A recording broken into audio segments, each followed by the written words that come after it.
story, you have to walk 1,000 miles just to... Finish that sentence. Why do I have to walk 1,000 miles? Happy trails, Cheryl. Cheryl Strayed sent the book through her agent to Reese, and Reese sent it to me very shortly after that. We'd been talking about starting a company together, and I said, well, send me something if you find something you think I might like. And this was the first thing she sent me. My agent sent me the book and said there's this story about this woman who hiked 1,000 miles. I said, well, that sounds fascinating. So I read it, and I called my agent and I said, I have to talk to this woman. I feel like I know her. And I called Cheryl the next day and I said, if you give me the rights to this book, I promise you I'll make this movie and I'll honor your story. It was a time in my life that was very dramatic, and my life was never the same afterwards. And so I thought, well, that's rich fodder for literature.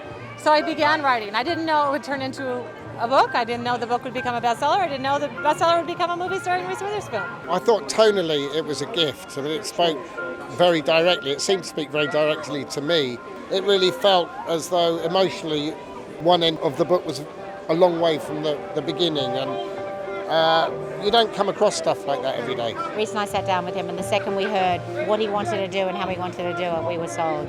People try and put this movie into the box of a women's movie. We don't see it like that. We see this as a universal movie for men and women, so it was great to have that perspective as well. I just was so honored, that a writer I have so much respect for would adapt this.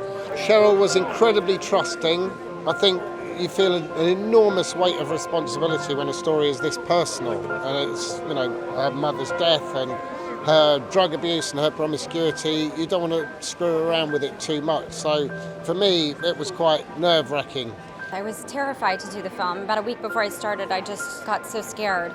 But it really helped me to talk to Cheryl, and I flew to Portland and I just basically said, give me the strength to do this, and she said, you're going to be great. And just her confidence in me is what carried me through the film. I think people take away different things from this movie. I think people are moved by different things, and just depending on their experiences in their own lives. But I want them to take away, the hope and the idea that we all have the power to heal ourselves.